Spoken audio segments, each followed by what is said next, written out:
Hello, everyone, and welcome to another episode of London Conversations. As you may know, here we talk with business leaders about their sectors and how the businesses are innovating and adapting to this new normal. My name is Rajesh Agrawal, and I'm the Deputy Mayor of London for Business. Today, I'm delighted to have a conversation with Michael Acton Smith, the co-founder and co-CEO of Calm, the number one app for sleep, meditation, and relaxation. As a serial entrepreneur based in California, Michael has had significant experience with founding companies both in the UK and the US. Michael, thank you for participating today and for being one of the Mayor's international ambassadors, helping to bang the drum for London. How are you doing today? I'm very, very good. What a wonderful welcome. And yeah, as a huge fan of London, I'm very excited and honored to be banging that drum around the world as loud as I can. Fantastic. That makes the two of us fans of London. Just to start, can you please give us a short introduction about who you are, what you do, what is your connection to London? Yes, so I am an entrepreneur. I love building companies and startups, been doing it since I was very little, driving my neighbors around the bend with all sorts of crazy ideas.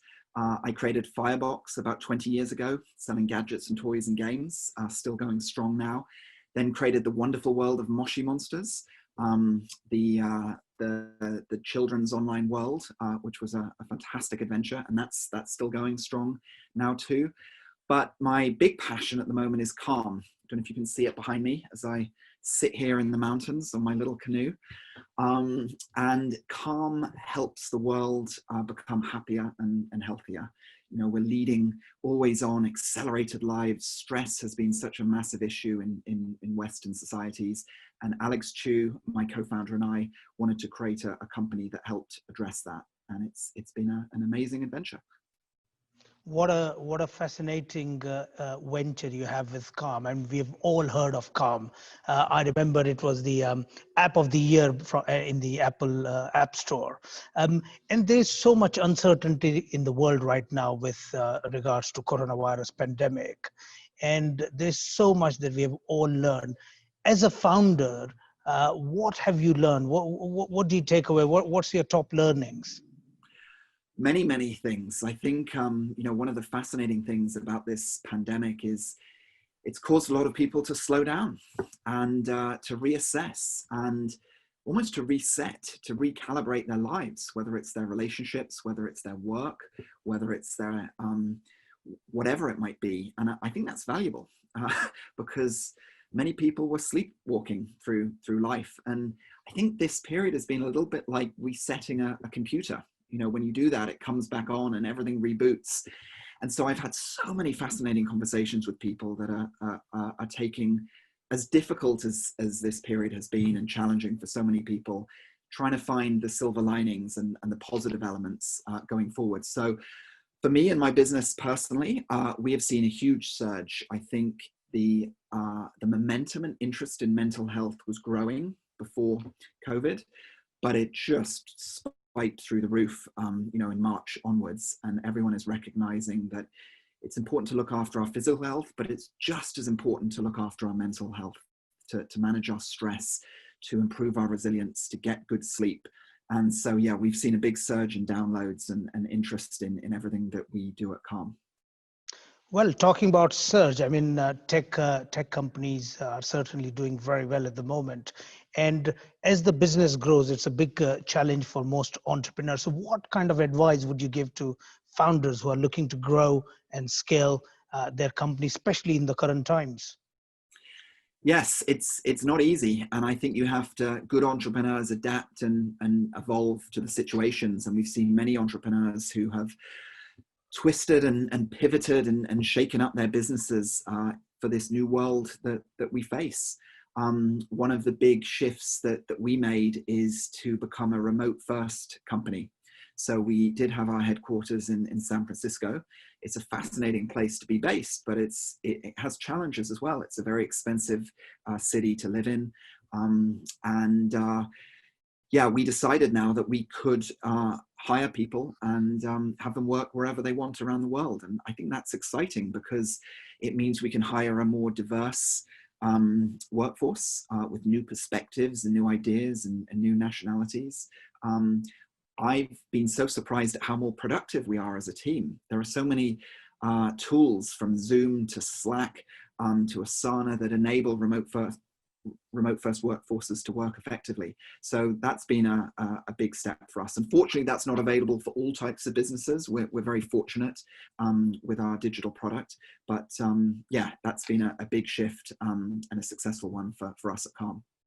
Oh, absolutely phenomenal. But I mean, now that you live in the US and you've got experience, of course, in founding businesses both in the UK and the US, um, what is the similarity that you find between UK and US in terms of sort of running your business, etc.? And what are the differences, if any?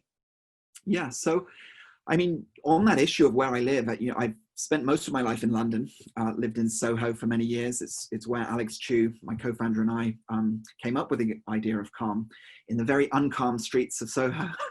And then we've both been in San Francisco for many years, but again, the Corona has made us reevaluate where we want to be based. And so we're now spending a lot more time on this side of the Atlantic, which we're very excited about. And so, yeah, I'm currently in the UK and absolutely love it here. So what we have learned, though, is doing business on both sides, and you definitely learn to calibrate. Every city has its own kind of dynamic. New York is very different to Austin. LA is very different to San Francisco. I think one of the biggest things we've learned about San Francisco is it's a very intense place. It's a very kind of one-dimensional focus on tech, and Silicon Valley is wonderful and great in many ways. But one of the reasons why we love London is you have just much broader mix of industries and people.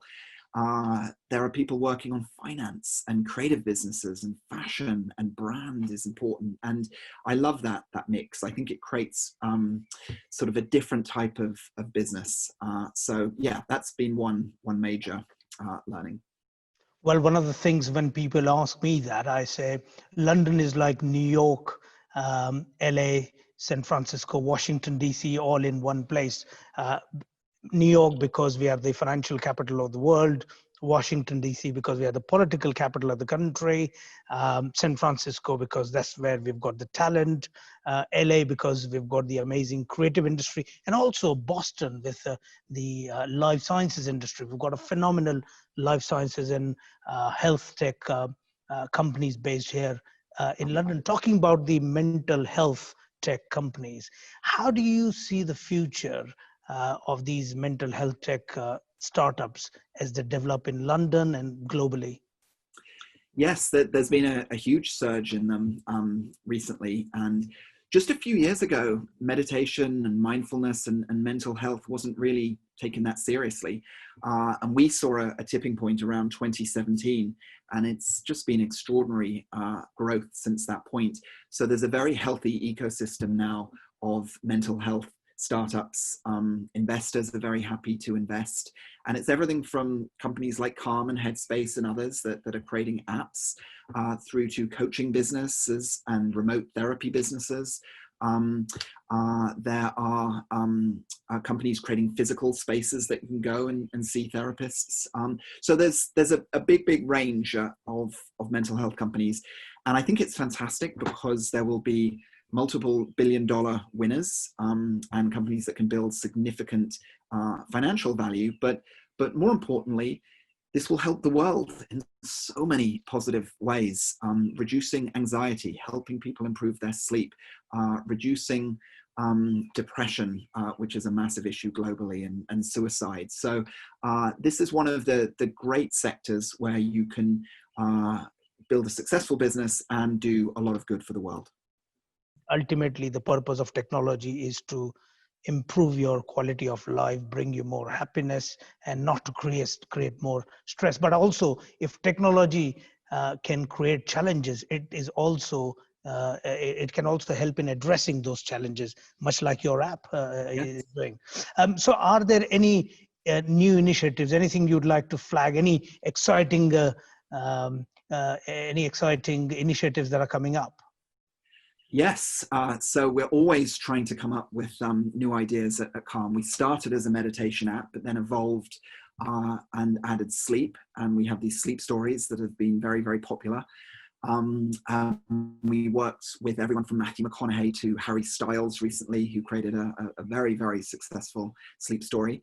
We're going to be launching something called Sleep Walks, which is different cities around the world where you'll have a narrator helping you fall asleep by walking around the great cities on the world. There will definitely be a London one, which maybe we could get you to narrate, or someone else from City Hall.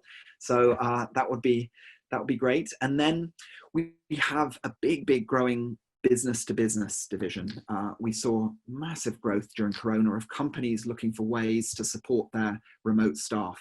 And Calm has been very valuable for that. So we're very keen to grow that part of the business. And then finally, I'd say is children, helping kids learn these valuable skills to improve their emotional intelligence, their resilience, their stress management, to understand their emotions. We think it's so important they're taught these skills at school.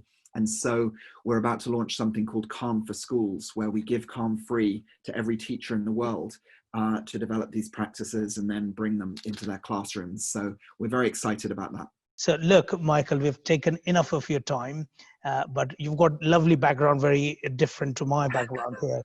You've got absolutely fantastic background on the message with the Calm logo there. But thank you so much for your time. Thank you for all the work you do with the Mayor's International Ambassador Program. And I look forward to continuing working with you. You bet. And I look forward to meeting in person once we are able to do so, and having a pint maybe somewhere in Soho.